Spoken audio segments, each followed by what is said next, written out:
Good evening, everyone. My name is Sam, and on behalf of Book Soup, I'd like to thank everyone for joining us for our next event with Jason Horton and Rebecca Leib presenting Jason's new book, Abandoned and Historic Los Angeles, Neon and Beyond. We'll be hosting more virtual events in the near future, and you can learn more about them by signing up for the newsletter on our website, as well as following us on social media at Book Soup. Our next event is scheduled for tomorrow at 6 p.m. with Pamela Sneed and editor Amy Shoulder to discuss Pamela's new book of essays and poetry, Funeral Diva. Tonight's event will end with a Q&A, and to submit a question, you can use the Ask a Question button at the bottom of the screen. It's right below the viewer screen to the left of the chat box. And if you see a question on the list you'd like for our speakers to answer, you can click the like button, and it could get more seen and bump it up in the queue, and we will try to answer as many questions as time will allow. Also, please support Book Soup and our authors by purchasing a copy of tonight's featured book, which you can do by clicking the green button also below the viewer screen. It will open it in a new window, and it will not interrupt the viewing, so you can do that at any time. And Jason's going to come in and sign copies after, so if you want a signed copy, I think we might be the only place you can get one, so you can do that. And if you have any trouble with the checkout process, you can reach out to us. You shouldn't have any problems, but just want to give a heads up because our website has just been updated. And with that said, let me introduce our guest speakers for this evening. Rebecca Leib, our In Conversation guest, is a writer, podcaster, and comedian who performs stand-up all over the country, including at the Comedy Store, the Improv, the Ice House, and Dynasty Typewriter. Along with being a co-host of Ghost Town podcast, Rebecca is a writer whose work can be seen in Vice, Reductress, LAist, Los Angelino, The Rumpus, LA Weekly, and on Nat Geo, NBC and NBC Digital, Disney, Investigation Discovery, and CBS. Most recently, she works as a writer-producer on National Geographic's Brain Games reboot with Keegan-Michael Key. Thank you so much for joining us, Rebecca. And Jason Horton, our special guest of the evening, is a New York native who has lived in Los Angeles for almost 15 years. He is a writer and comedian seen on Comedy Central, True TV, the film The Thinning, New World Order, with over 1 billion online video views.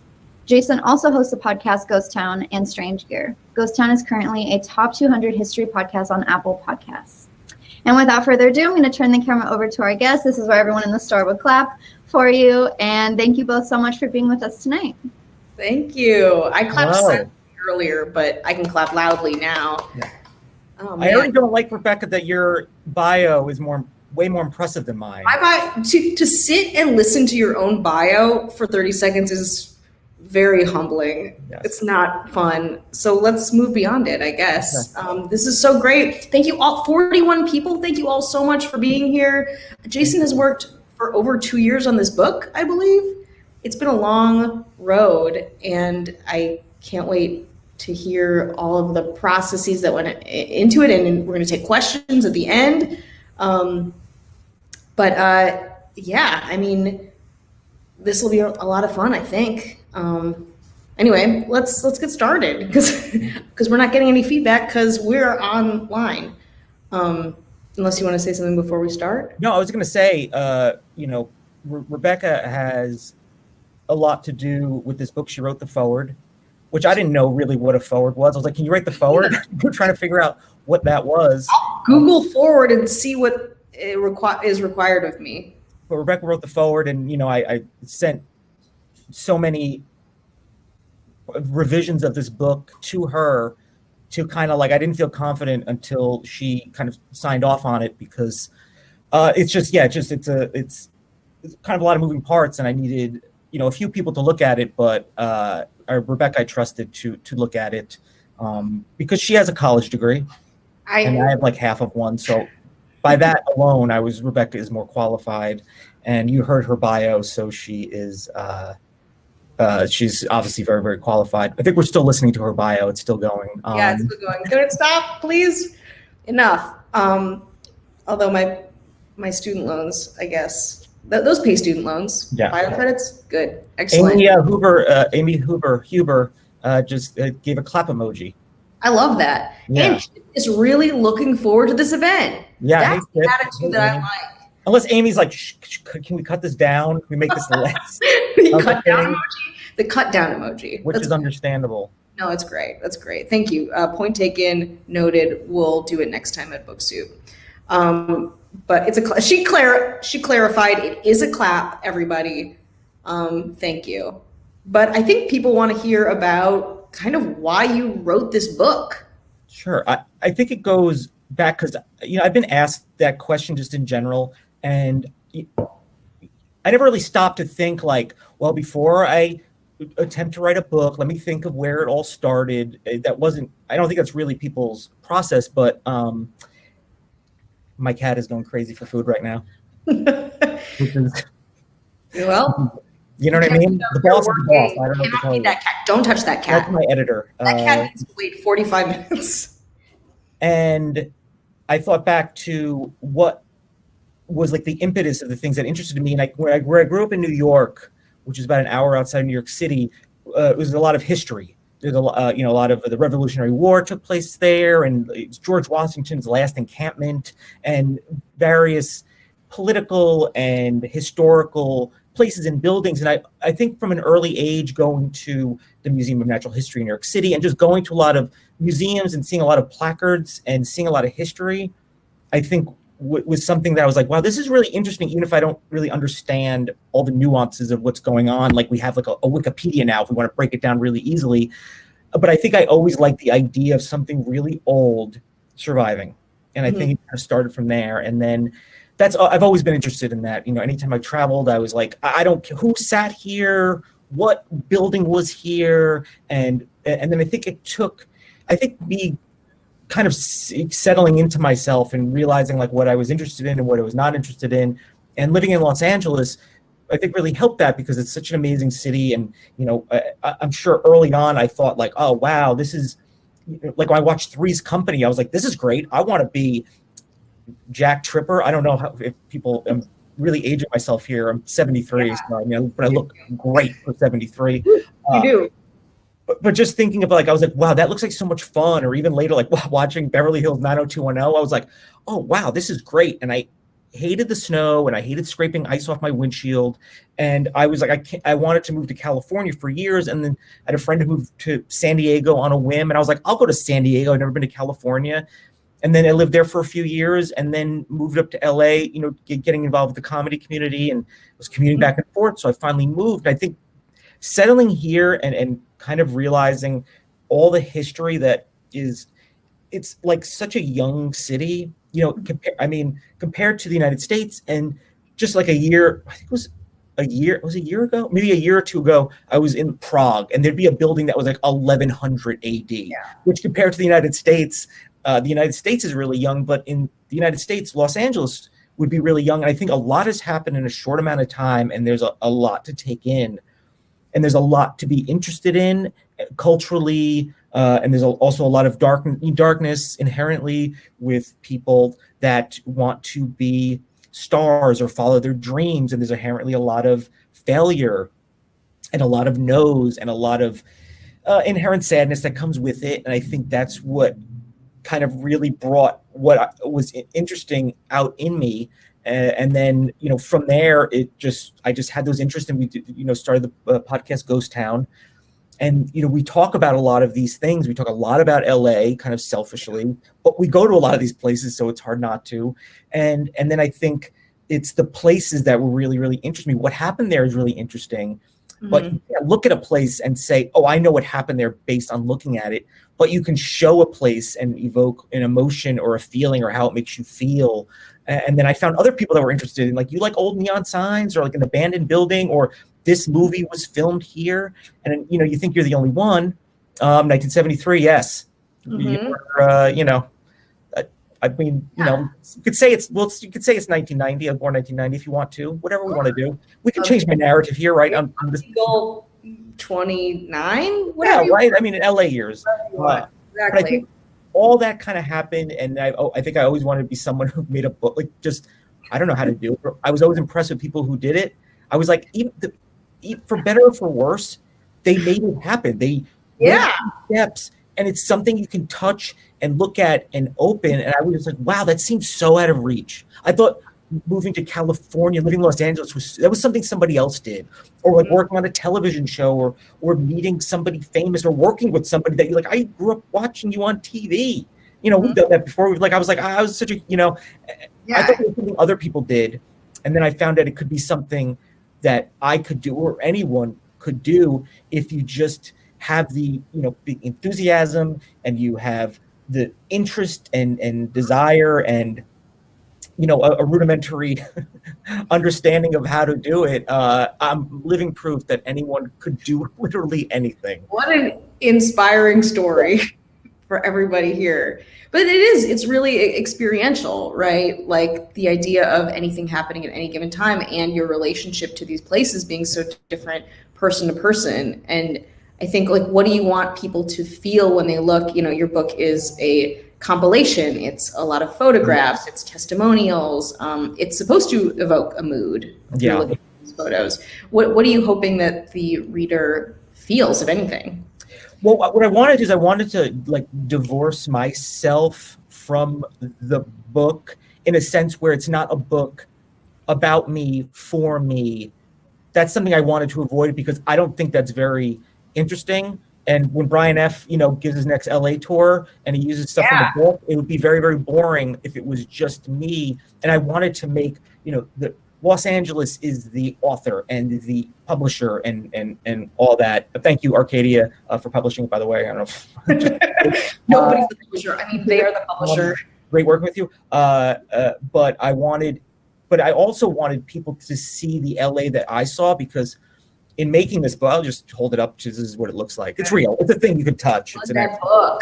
It's got like it's got when it has all this down here. Whoa. That's real. When it has all this IBSN numbers and stuff like that. That's and if anytime during this talk you want to buy one, there's a little teal bar at the bottom that says "Purchase a signed copy of Abandoned and Historic Los Angeles" right here. We're plugging. We're always working. We are always working. The book sold out the first pressing even before the release date. Not saying that to be like because I didn't find it to be very. I found it to be actually like a negative thing only because people couldn't get their hands on the book. It is now caught up. A second pressing has already happened. Second press. Yeah. Stop the second presses. Don't please keep the second presses. But there were issues with actually getting your hands on the book. I guess whoever bought up a lot of books, and we got a lot of great press. And then Book Soup was really great and letting us do this. I wish it was in person. I always kind of dreamed it would be in person, but then I wouldn't have to see people looking at me going, "What are you talking about?" Yeah, like I just think everyone here is just like, "Wow." Are you Jonathan Franzen? Yeah. I don't know who that is. Sounds like a cool person. Well, who is that? What? He wrote the corrections. This is like an American author. Anyway. Just like an American postmodern, post-World War II author, neo-modern movement. Be whoever you want to be. You're an author now. But I wanted people, because when I put this book together, I didn't have a car. So a lot of the photos I have one now. It's a Ferrari. Thank you, book. It's a 2018 Ferrari. So okay, that's cool. I haven't used Tesla, so. Yeah. But a lot of the pictures I took, it was just me out there being like, this is interesting. Like, I want to capture this. I don't know if this will be here the next time I'm walking through downtown. And so it's just, when I look at the book selfishly, I know where I was when I took that. And of course I worked with a lot of other great photographers that captured a lot of other great things, especially the Valley and such. So I just want people to, one, combat that thing where people are like, this is LA has no culture, which I've always, it's just I don't know, it's just a very kind of flippant thing to say that is absolutely untrue. And I mean, I love Los Angeles. I mean, we talk about LA all the time and we constantly. And, I want people to maybe see a version of LA, but without me telling them, here's what I think about this. And that's why I got a lot of people that I've worked with before and respect and admire to talk about their LA.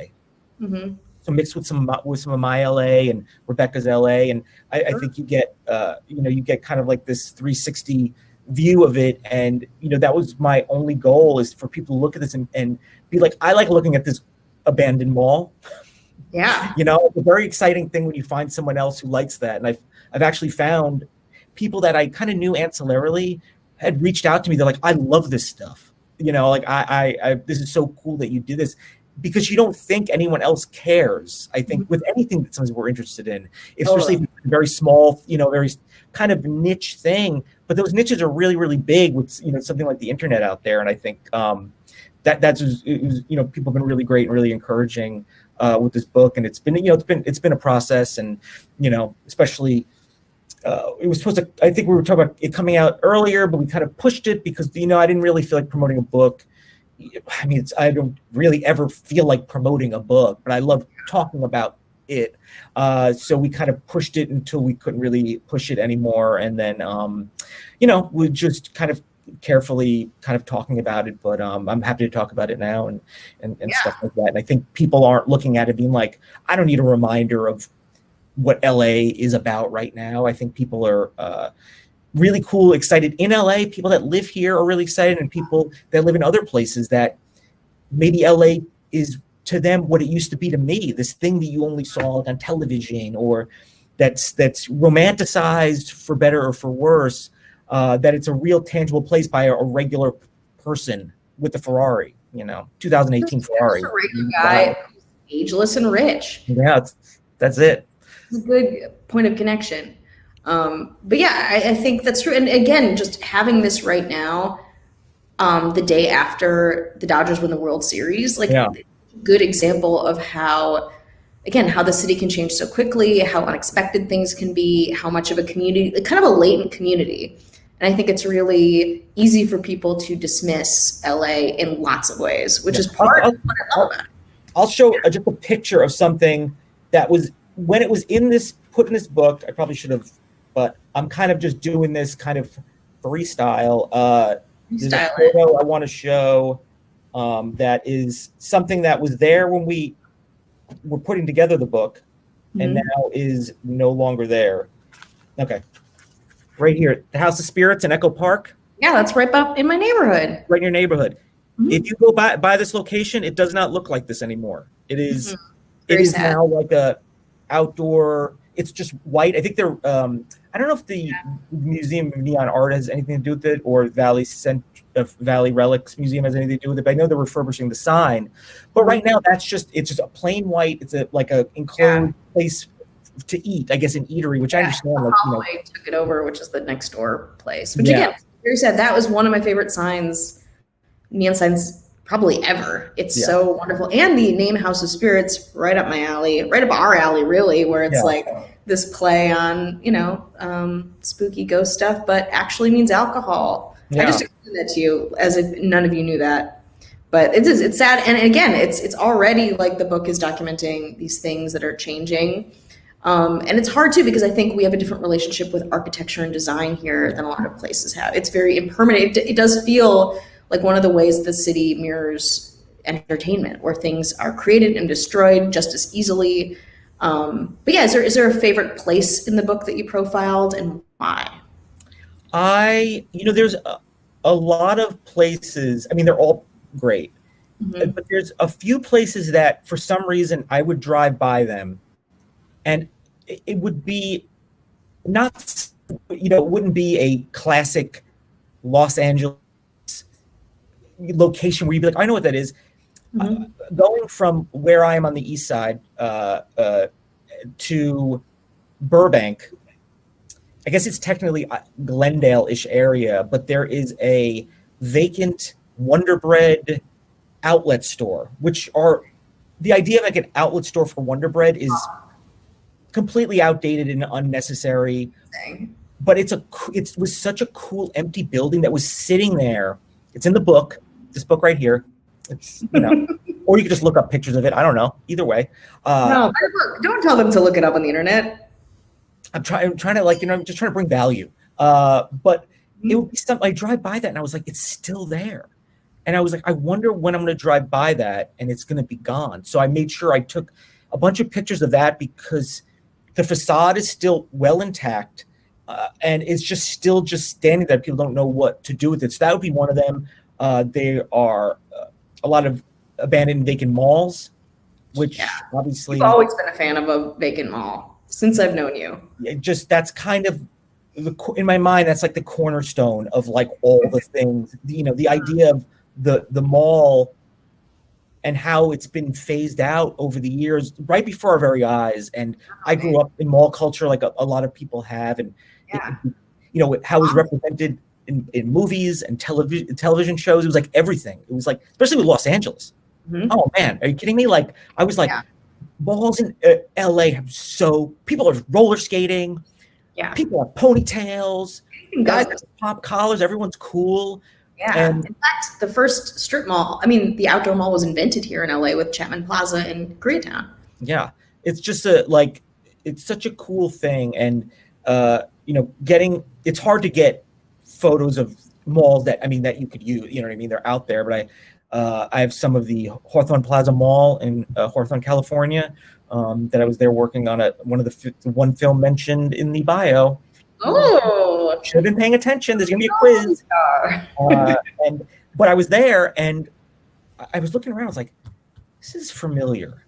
And I was like talking to somebody. Like I was like a PA. I was like, is this the Hawthorne Plaza Mall? They're like, yeah, whatever. He's like, yeah. And I was like, that's so cool. And he's like, I'm just working, man. I don't know what you're talking about. So I'm going up to everybody. I was like, do you know we're in the abandoned Hawthorne Plaza? Like, yeah, I know. It's on the call sheet thing. But I was so excited about that more than making a movie, and I still am. I'm still way more excited about that. And that became one of the first episode we did of Ghost Town. Yeah, I think it's the second. It might be the actual first episode. I think it's the actual first. Back 2.5 years ago when we started doing Ghost Town. Check it out if you're into. We're 22 years old, just young. Yeah, just babies. You know what I mean? Yeah, our babysitter let us make a podcast. Yeah. They were like, take these snowball mics and make art, and we did. Yeah. Anyway, if you ever want more Los Angeles, check out Ghost Town. A little plug, but the book is really adjacent to the podcast in a lot of ways, and it kind of came from.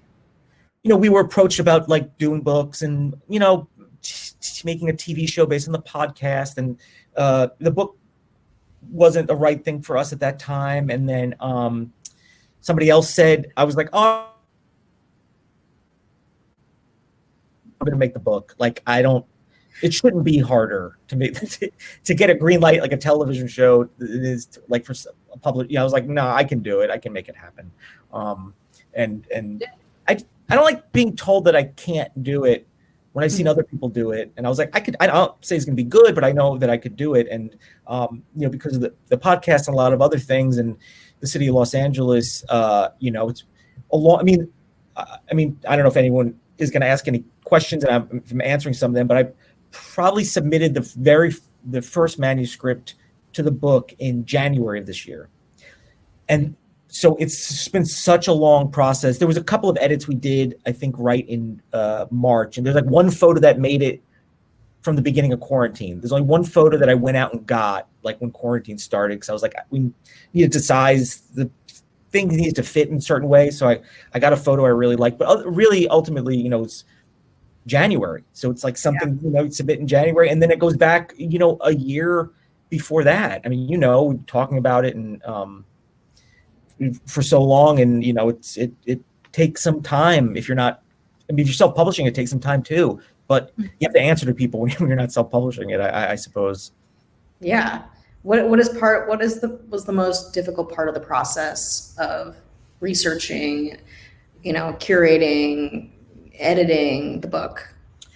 I think, the actual formatting, because there's so many photos, it's essentially there's words, but it's essentially a photo book, a coffee table book type thing.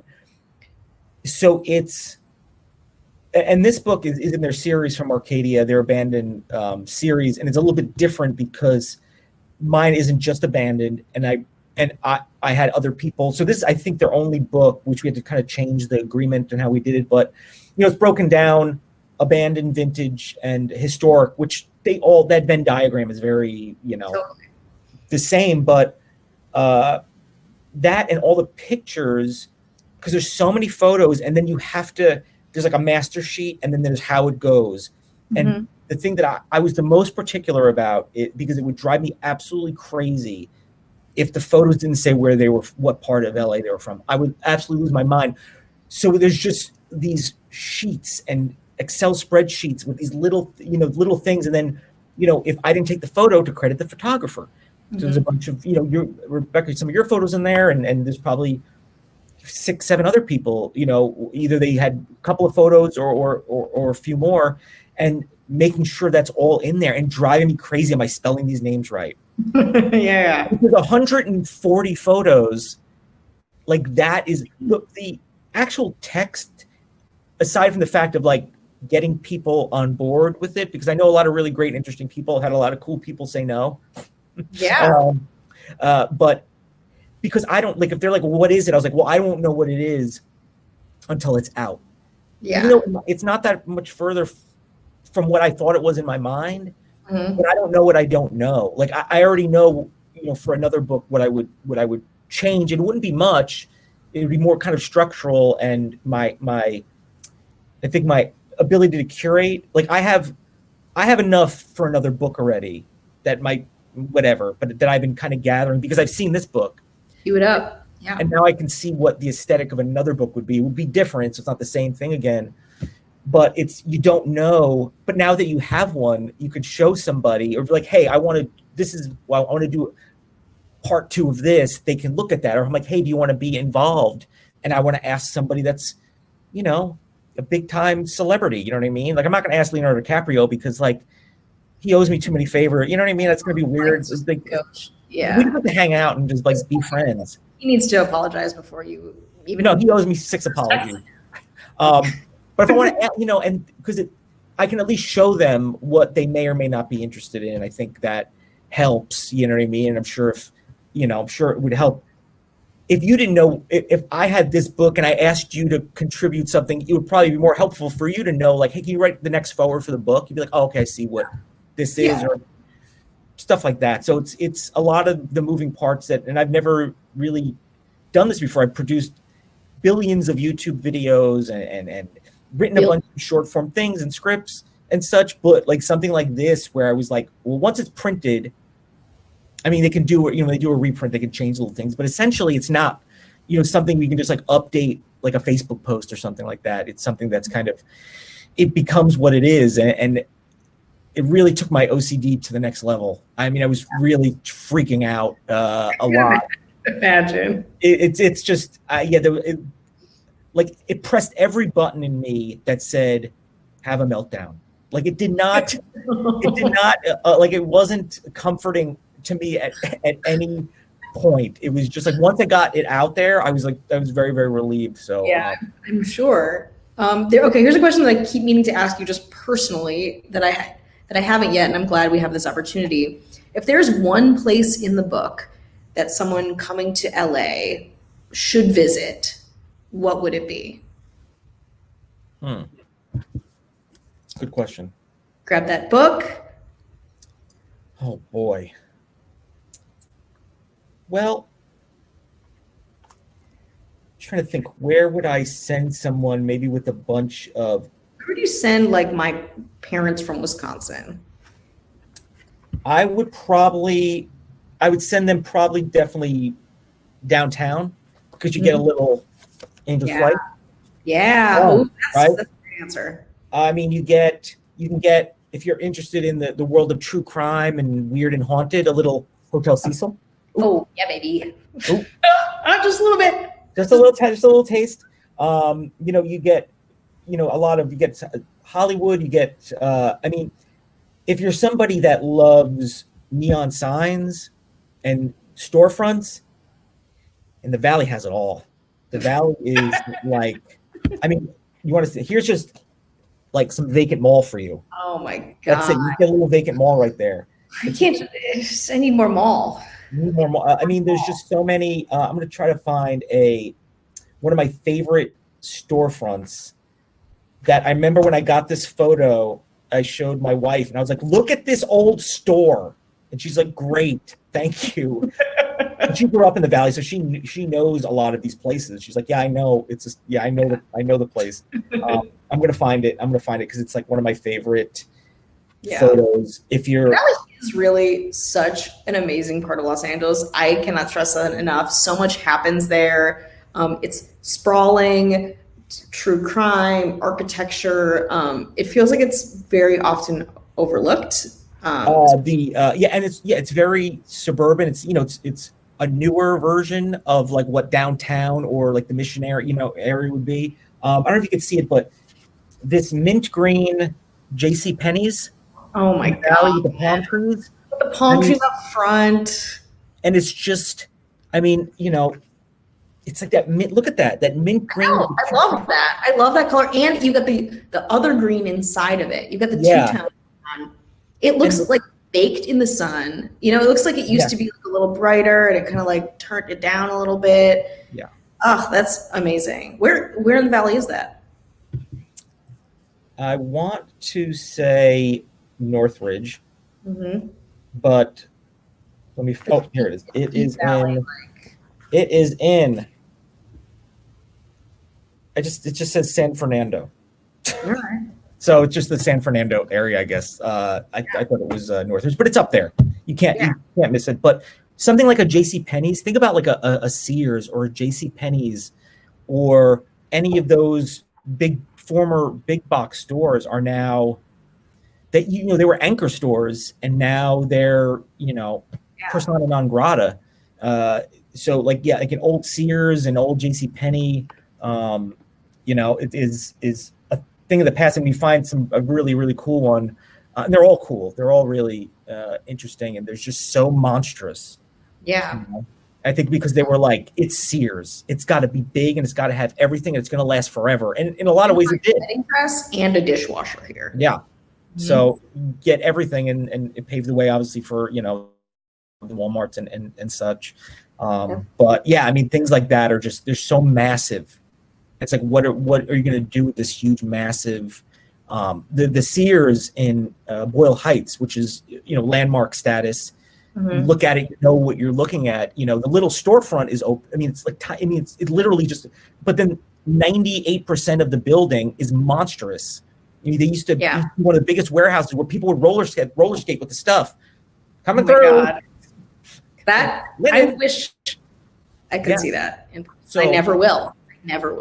But I think the East Side has a lot of great culturally cool, like close together. The Valley has a lot of sprawled out. Downtown still has a lot of grit and and such. And I mean, there's just so much. There's great stuff inside Hollywood. You can go to the West Side and find some really cool old, especially you're near a lot of the studios. And you just get a very cool Burbank. It's just a lot of cool. And I have so many great pictures that I wish I could stick in this book that I love. I mean, these pictures are so good because I've seen this book, and I know what part two would be or might be depending on certain situations. Definitely. Yeah. Well, I'm almost done with this energy drink. How about we take some questions? Yeah, if anyone has any questions, I don't know if anyone is. If you don't, we're just going to keep talking. So yeah, we'll talk for a few minutes. But if you have a question or feel free to ask. Or if not, we'll just hold on to that clap from Amy and just. Do we see the questions in that column? I forget. Oh wait, I don't see. Where are their questions? The questions are at the little ask a question button. There are none yet because you would see a bubble pop up. So there's nothing that we're missing. Nope, not missing anything. Thank you, Samantha, for reminding us that no one has any questions. Or it's possible that information and they're completely fulfilled. Yeah, they're completely fulfilled. They can't even possibly want for any information. That's probably it, right? Yeah, that's. I've answered all the questions, but. Here's a question. Oh. Here we go. Jason, as someone who's moved to LA from another city, what are your 2 favorite things and 2 most unfavorite things about living in Los Angeles? That's a great question. Yeah. Favorite things. One of the favorite things is that there are so many things to do. Anytime I've ever told myself I'm bored, I know that's untrue. And I'm not just saying that, like, you don't have to, put on a mining hat and kind of crawl through to find something interesting. There are, and I think I know how you get there. It might be an elevator, but there are the old underground tunnels underneath downtown, maybe near the Disney. You know what I'm talking about, right? There's some, yeah, I think there's some that there are so many cool things. They're supposed to extend all the way to Venice, I think. I mean, like, that stuff is like amazing. There's so much to do and see. You just don't know it yet. Yeah. You know, inherently, there's things. I mean, I've been here 15 years. I mean, there's things in the last 6 months. And I'm like, I cannot believe I've never, you know, seen this. Do this is kind of a little bit hard right now. So that's one of them. And the other thing is that, you know, I love the people. Like I met, there's so many opportunities if you want to find kind of your people, I guess. Communities, you know, Rebecca and I met through the comedy community, but there's so many communities here because so many people come here. If everyone came here is like, I want to be an accountant, I'm moving to Los Angeles, it might be a little one-dimensional. But I think a lot of people come here for better or for worse, in broad strokes, for something similar. Yeah, we get a lot of questions all of a sudden. P.S. It's really easy to connect. Some of the things that are not great, you know, look at the parking signs, please. Those things could be really, I mean, you come in tune. I've been really good all the time I've been here. Parking can be really tough. And in fact, if somebody's like, hey, do you want to do this? I'm like, what's the parking like? Yeah. Like is there food? And what's the parking like? Would be some of those things. So yeah, those are some of the, you know, some of the really, really great things. And yeah, the parking is like, or, you know, getting a parking ticket or your car towed is, if you're not smart about it, or if you're kind of whatever, it can happen to you and to me and probably you. Yeah. I got towed 3 times in Hollywood. Yeah. It was very expensive. Okay, I'm going to facilitate the rest of the questions. We have 7 more questions. Okay. So, this is from Caitlin. Dear friend, for both of you, what was the first historic or abandoned LA place that you fell in love with? Well, you go first, Rebecca. I would say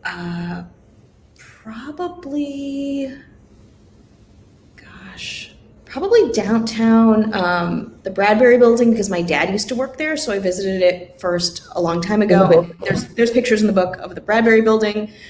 It's so insane, pristine. And that is something I think people should see. And even that whole area downtown, I think, you know, for me, struggling for a long time trying to find my place in LA, I went downtown and walked, and it got to be kind of my city fix. And so that, yeah, it's beautiful. Please go see it if you haven't. It's amazing. And an incredible story behind it too. So just, if you look it up, that's good to know when you go there. Yeah. Blade Runner was filmed there. I'm really into the moving and filming locations. Well, I mentioned the mall. I mean, that's kind of something that I really kind of fell in love with. That was kind of off the map. You know, you don't know it unless you know it, kind of thing. And I thought that was just kind of an amazing thing to experience and be inside. And there's just a lot of people obsessed with malls. But I mean, for me, it was a lot of Hollywood, especially like driving up from San Diego. It could be the Capitol Records building because I love the music, and then like, you know, like the Beatles and all these amazing things, all this amazing history, and you know, even the Man's Chinese Theater, even though like that area is, you know, a very touristy thing, but I was like, it's a cool old movie theater, and there's like the handprint. I mean, it's very basic for me. How many people? Everybody. Where did that person? Like when I think about who was in this spot, everybody was in that spot, and so many people go there, and so just things like that, like right in Hollywood. Like I think, you know, my kind of love affair with like things like movies and TV and such, kind of growing up with that. And in fact, Josie Cotton, who's a singer, and she has a song on the Valley Girl soundtrack, and the Valley Girl soundtrack malls. I mean, God, yeah. So that's like right baked into the book. So yeah, that's definitely. Rebecca's very cool with her places. I'm very basic. Like I'm extremely pedestrian. Like whoa, and I'm still like that. That's not true. But I mean, even Book Soup is like love Valley Girl. So I'm just saying. Okay, so we have a question from Michael. What has gone from LA that you would have liked to have seen? I'd probably start with, there's a lot of like punk and like hardcore clubs that were, in fact, I was just listening this, you know, a lot of this book, I actually asked a lot of old kind of punk and hardcore, like Henry Rollins and some other people. And originally I wanted to have all musicians because I just wanted, that's my kind of selfish thing. And they could talk about performing in LA, but, you know, just, you know, going back and like, you know, listening to interviews and looking at old videos, there's just these places like the Olympic Ballroom, which I think might be on Melrose or something like that. I think that's what it is. Like these old epic, where they like epic shows would be in epic concerts. This Hong Kong Cafe in Chinatown was another club that was there. So there's a lot of these places that housed a lot of iconic rock and roll or punk clubs. Is probably some of the places that I wish I could have. Definitely wish I could have seen, or at least seen what the building looked like kind of preserved, even if I couldn't be inside and like watching one of my favorite bands back in 1985 or something like that. Yeah. I mean, that was a very cool answer. Let's get to the next question though. If you could go back to live in any decade of LA, which one would you choose and why? It would be the 1980s. Hit me off. Let's start in 1981. I mean, you lived in 1981 already. Would you go back as an adult? In LA or in time? Oh, wait. Maybe in LA. You're right. I'm wrong. Continue. Okay. Rebecca, I'm saying this as an author right now. Yeah, I know. I mean, the 1980s, easy. Even though I lived in the 1980s, I think because it just hit so many cool things that apparently we can't let go of. Being one of them, whether it's the movies and TV shows we watch and you know, the remakes and such. It's just such a cultural thing where, you know, maybe in the late 90s you'd have an AOL chat room as a place, but like the idea of the mall and the idea of you know, the different kind of, like, you cruising down the Sunset Strip and listening to heavy metal. You know, listen to hair metal bands, or like, let's go surfing in Venice, go surfing in Venice, and, you know, Hollywood, and it's like celebrity clubs. And there's just so many different things. And I think so many different like subsets of things happening culturally that really defined everything that's happening right now. And I would absolutely love to have been a part of it, instead of maybe I watched it on MTV. You know, that's probably the best that I got. And, you know, I saw New York City, you know, all through those years. So that was really interesting. But yeah, for LA, absolutely the 80s. Easy. Okay. Why does Los Angeles have better architectural preservation than other US cities? That's from Amy. Why does LA have it? I think because there's a lot of influence here. There's people with means, and it's such a, you know, I think also the public face of Los Angeles, you know, there might be some people like, I don't really care if you keep this stupid building up, but, you know, I think there's public relations that are always going on and kind of holding on to that thing. And, you know, things like tourism, if you tore all these things down, you know what I mean? You're going to come to what's Chipotle's and, you know, maybe some big Targets or something like that, or, you know, some big new modern, I don't know, like apartment complex or condo thing. So I think some of it is just people love it. It's an iconic city, and what makes it that are these things that we're preserving. And if you take them away, then it does not have that anymore. And I think you know, people want to hold on to a lot of those things, and there's just a lot of people that care. Yeah, they just care. I mean, that's kind of sometimes all it takes is like enough people that care, that can designate these places as historic landmarks or you know, National Register. And so many cool things here have happened that it's hard not to have that. It's not like a rarity. So, and then of course, I'm sure the city's like, it'd be a lot cheaper for us, and the power grids would be better and whatever, and more economical, and can make more money if we turn this into a blank. But then you wouldn't have people moving there to live in that blank, or to shop in that blank, or to occupy that blank. If you took everything out from it, you know, what if instead of the Hollywood sign, it was just like, you know, look at this, I don't know, Chase Bank Hollywood National Park or something like that. I don't know. Like, I think you need those iconic things because people come there, they want to see it, and they're not going to come here and see it and spend money if those things don't exist. Totally. And I also want to jump in too, and I just think this is very basic, but the weather makes it possible. Like something like the Hollywood sign could not exist in a lot of different places. It's wood and iron, you know, like it would not, and it needs to be refurbished and repainted, but something like that couldn't exist in something, even in San Francisco, really. It's just such an arid climate, and it preserves cars, it preserves facades, it preserves lots of structures that have not been otherwise. Michael gives a little trivia. What was Book Soup infamous for before it was a bookstore? Mickey Cohen's haberdashery. Ooh, yeah. That's hats, right? Haberdashery? Is that a hat thing? Yeah. I just watched LA Confidential, and Mickey Cohen was representing that. So yeah, so I was just like right up. That's very, very, very cool. Very cool. Okay, let's take another question.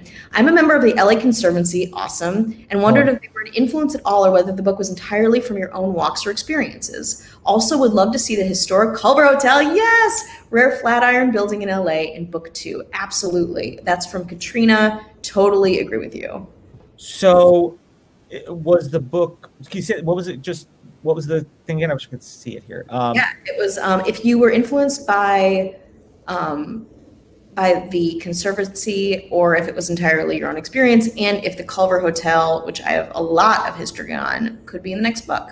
Oh, is that where the Wizard of Oz, the Munchkins? Yeah. Mm-hmm. We were actually did a thing for like Sony where that was part of a scavenger hunt. I was like, this is cool. And people are like, we don't care. Yeah, I mean, I think obviously like I'm always inspired by like because if I'm like, I'm going to go to blank, what's here? So I can, you know what I mean? And there's just so many other things that have kind of informed me with that. But honestly, with the book, a lot of it was circumstantial. Like I said, I didn't have a car, and I wanted to have my own kind of scrapbook, but something that I think other people, like when I look at that photo, I was like, I know where I was when I took that photo. I know what my perspective was. Somebody else might have a totally different perspective, but I hope some people can, there's a little bit of relativity. People can relate a little bit, and then also like kind of have their own experience. And yeah, I need to get more West Side. I just took a bunch of pictures in West Hollywood. Like I understand like some areas are not represented as well, and that's something I definitely want to work on. But going to the West Side, I mean, come on. Please don't leave all West Siders. Yeah. I also want to say too that we do use the Conservancy in the podcast as a reference too, in places, especially around where we are right now. Absolutely. Right now, in fact, I don't know if you can hear the helicopters; they are very loud. Yeah. Okay, let's go to the next question. What historic? Ooh, I like this. Brian says, "What historic restaurant in LA do you think you've been to the most?" I can answer this very quickly. But this is for you. You can answer for me, or you can answer for you? I can answer for me. I can't answer for you. A historic. I don't think there's any that I've been to. I don't know if this is historic. I'll tell you the one that is historic, and I'll tell you one I don't know if it's historic. It's historic to me would be the El Compadre on Sunset Boulevard. That's been around for a very long time. I went to. Yeah. I mean, I've probably been there 30, 40 times. I've seen so many like celebrities in there. When I first moved here, there were people in the bathroom doing drugs, and I was like, what's going on here? I don't know how. I'm sure it is historic. I mean, because it is right by the Guitar Center. It's right across the street. So there's probably a lot of music history too, and it's just old. But I mean, I've been to Musso and Frank's a bunch. Love Musso and Frank's. So like, I've been there, and I actually worked there. Before the quarantine, I actually worked there, and not at the restaurant, but I was working on doing something, and they had some people that were old school, bartenders stuff. And I was like, I always ask like, who sat where, whose seat am I sitting in, and who sat there, and things like that. That's what probably the most iconic one that I could think of. And there's probably a bunch of others. I mean, Musso and Frank's too is, I would say Tex. It's right in my neighborhood. It's been around since 1927. Huge, strange history to it. Won't get into it, but also Musso and Frank's. Everyone here should go there if they haven't already. I assume they have because they're here. But Hadley Mears wrote an incredible article on what to eat there. That's from that period. Like it is one of the oldest. It's from 1903, I believe. It's insane. Okay, sorry. I could talk about food and history forever, but we should move on. Okay, do you know why Book Soup was infamous before it was a bookstore? We got that. What else do we have here? Both of you, great. We both answered. Haberdashery, high-end men's clothing. Cone was a clothes horse. Okay. Yeah. That makes sense. Yeah, that's all the questions that we have. Those are incredible questions, and they just make me want to leave my home, but I will not, because it is not safe. Well, hopefully I'll go to Book Soup soon, sign some books, and check out the see if I could feel the spirit of Mickey Cohen. Yeah, grab a nice soup coat and a nice hat, and see if the spirit moves you. Yeah. Yeah, thank you guys all so much for coming. This is so great. fun. Thank you so much. You know, if you can, you know, explore. If you're in Los Angeles, you know, explore it, or for wherever you are. Yeah. There's cool things out there. There's just cool. Yeah. I mean, I've gone to a lot of random places. Hit us up in Ghost Town. Like, one of my great loves is giving recommendations. Yeah. And I think Rebecca's an expert. She gives professional tours of downtown, and she knows her stuff. Not professional. So yeah, and very amateurish. Yeah, exactly. But yeah, if you want, a lot of things we talk about in the book are on Ghost Town, and the book is out. Just buy it, purchase a signed copy. It just goes right into your thing. It goes, whoa, look what I got here. And they're like, what is going on? That's how it works. Yeah. Why would we lie? It doesn't make sense. The technology is there, so give it a shot. Okay. Thanks so much to Book Soup, too. Book Soup is incredible. I love you guys so much. I've been going to you since I've been here, so this is a real honor. Thank you. If there is one more question, if you guys want to take it. No, definitely. Bonus round. Top 3 old Hollywood buildings. Ooh. Hollywood, okay. Okay, Knickerbocker Hotel for me, because Convenient Sands was there. So many strange, unexplained things. I mean, Yamashiro has an incredible history to it.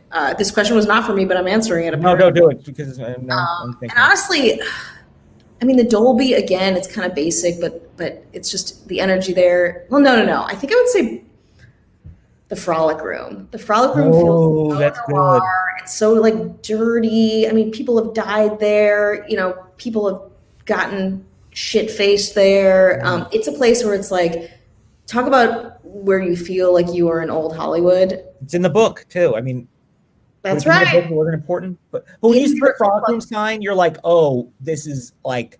That's why they can't take that away, because people can't keep making these. Quentin Tarantino can't make movies if you take away the Frolic Room sign. Yeah, Michael says James Dean spent time there with his friends. I just actually read an incredible book about Chateau Marmont too. I don't know if that counts or if it's more WeHo, probably more West Hollywood. But oh my God, that place, insane history, so amazing. I hope it opens up to the public, and I hope it survives. Honestly, I'm gonna throw you a curveball. Oh, the Palladium. Oh, I used to park there for work. Yeah, I mean, the Palladium is iconic musically. It's in the book, but I actually performed comedy there on the the Palladium stage for like a event festival thing, and I was like, the amount of amazing people that I've seen a bunch of concerts there, and you know, so just being like a part of that in a small way. That's definitely one of them. And I'm in a music thing, the Rainbow Room, which I went to for the first time after almost going there 25 times. Went there for my birthday, and the amount of like history that's in there. And I'm what's his name? Duff McKagan from Guns N' Roses was there, and I said hey, and he was in hey, and I was like, it was my birthday, and I was like, I'll take that as a happy birthday. So you know, those are just a couple of that's, you know, kind of also the Tower Records. That facade is still there is pretty cool. And production was inside. Yeah, it was a holding area for something I was working on. I was like in the Tower Records where like Elton John, like, you know, did a thing in 1974, and you know, the Troubadour. I know it's a little outside of Hollywood, but I got rock and roll on the mind. As you can tell by looking at me, I'm a real rock and roller. So totally. Yeah, those are a couple of them. That's incredible. Is that our last? Great. So Brian F. Went to my high school. His brother and I were in the same grade. He's a little bit younger than me. Here we are in LA, digitally talking about LA history. Life is crazy. But I think on that note, maybe we should say goodbye. Yeah, thank you, everybody. Thank you, Book Soup, and hopefully I come and sign some books. And when my next book comes out, we can do this again, hopefully in person, maybe. I don't know. That'd be fun. Yes, I hope so. And please, yes, we do not want to end up in Brian's second book. So please purchase a signed copy, because all independent bookstores need your support right now. We'll be in maybe in like 100 years, that book. But yeah, thank you everyone so much for joining us tonight. And this will be recorded. If you didn't see that, I put that there. It will stay on our Crowdcast page. It will go up on our YouTube page. And please get a signed copy. And thank you both so much for joining us tonight. That was a lot of fun. Thank you. Thanks, everybody.